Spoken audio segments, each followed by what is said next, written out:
Hi everyone, welcome back to Ron's Workbench. The video you're about to see has been sitting in my editing queue for a little over 2 months. In this video, I refer to some things that happened back in October and early November of last year. I just wanted to say thank you to everybody for sticking with me while I've been getting my health back. I greatly appreciate all the prayers and well wishes I've received over the past few months. All I can say about my health is that chronic immune diseases bite. So, now that I'm feeling somewhat back to normal, let's get back to the workbench.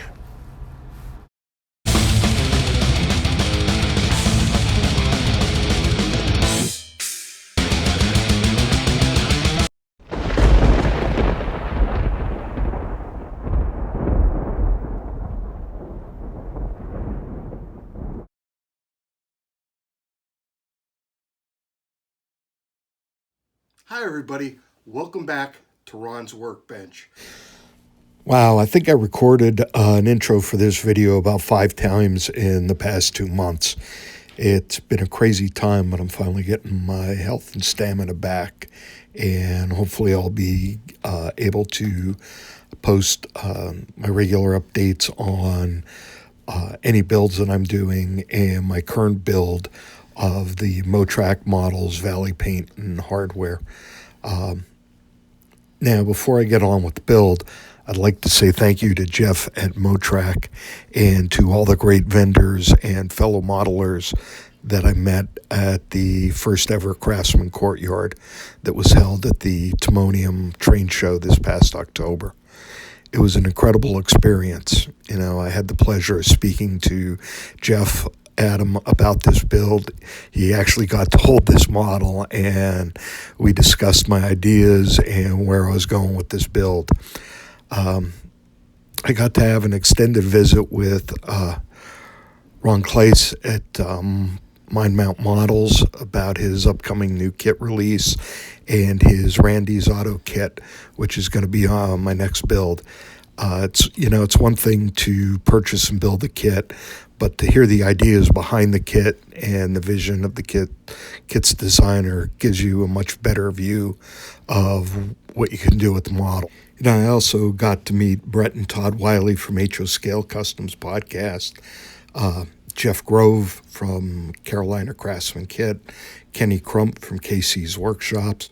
One of the real highlights of the show was when Jeff Adam grabbed me and walked me over to introduce me to Sue Shock Cooley, Craig Brotman, and Dave Criswick.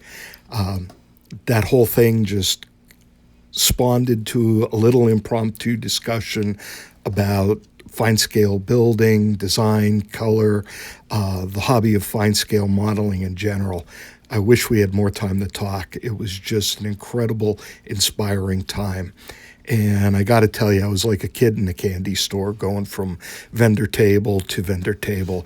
I picked up some very cool kits for some upcoming builds. And close this section out, I just want to say thank you again to Jeff Adam for making me feel so welcome, and you truly treated me like a king. I hope to see everybody again at the Amherst show this winter, and also at the Timonium show in February. So let's get back to the build. As you can see, I'm working on the windows. I painted the windows and the people doors with a Krylon sand dollar matte finish. I used this color to keep within the color spectrum that I picked for the building. Once all the windows were dry, I began to install them. Now the kit comes with pre-cut acetate windows, which you can see that I'm installing now.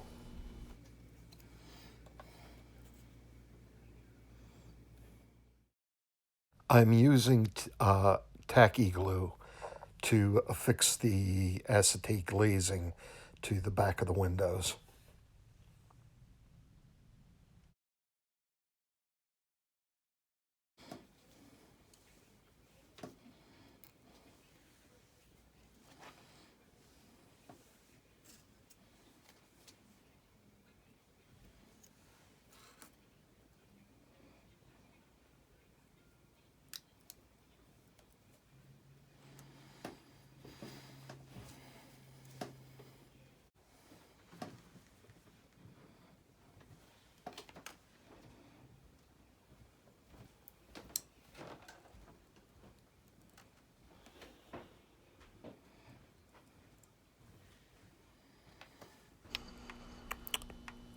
Once all the acetate was installed and the glue dried, I came back in and I installed a mixture of window shades. The kit comes supplied with pre-cut window shades, and there's enough for every window and each piece of acetate. Along with using these included window shades, I downloaded and I installed some free window shade textures from HO Scale Customs website. Once all the windows were complete, I moved on to the signs. The kit comes with prepared signs for Valley Hardware and Plumbing Supply. But since I'm going to use this building as a different industry on my layout, I had to come up with my own signs. I tried to match the font size and the style that came with the kit. Once I was satisfied with the proper font size and color, I installed the signs to match the placement on the large walls, trying to maintain, symmetry. And then once the glue dried on the signs, I weathered them using some chalks of brown, black, and gray. Now I moved on to the laser cut freight door. I sprayed the door and frame bracing with the same sand color that I used on the windows, being careful not to apply it too heavily so that it wouldn't warp. I allowed the paint to dry thoroughly before I glued them in place. Once they were seated in and the glue had dried, I went over the door with a light mixture of brown, black, and white chalk to give some shadows and highlights to the doors. Now, it wouldn't be one of my builds unless I mangled something. The window frames and mullions for the upper round windows of the kit are laser cut. They're very delicate and they are very nicely done. However, large fat fingers and fine delicate parts do not make for a perfect marriage. So, as you can see in this picture, I totally destroyed the one window. Well, there are never any mistakes when modeling, only opportunities that you didn't plan on. Now, before you say, gee, Ron, maybe you should have used tweezers to handle those windows. I did. And I still managed to create an opportunity out of the one. I kicked around so many ideas of what to do with this. At first, I thought about just emailing Jeff and asking him to send me a new set of windows. But I thought, no, I'm running out of time for my October 31st deadline. But now in hindsight, I can say I officially blew right past that deadline. But that's my fault because I got sick. Okay, so enough of that. And let's get on with how I was going to deal with this new opportunity. I contemplated breaking the acetate window and leaving it like this, and maybe even having a shade or a curtain protruding out of the window, and maybe even have a bird sit inside the window. I took so much time over this.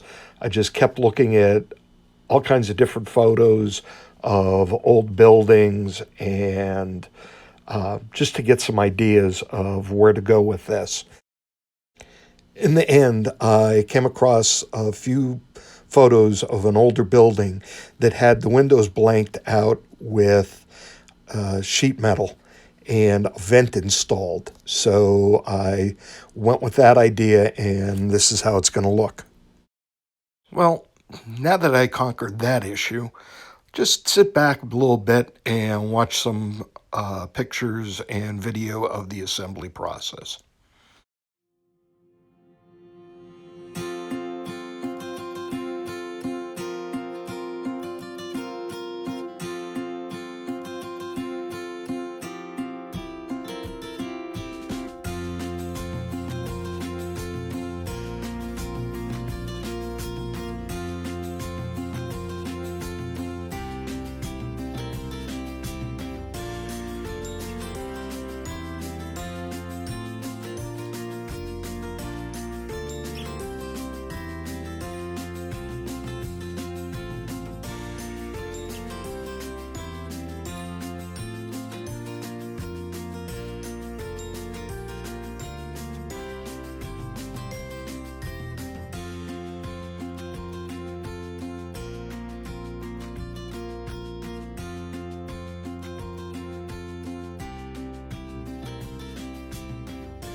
Okay, well, I think we'll wrap it up for this video.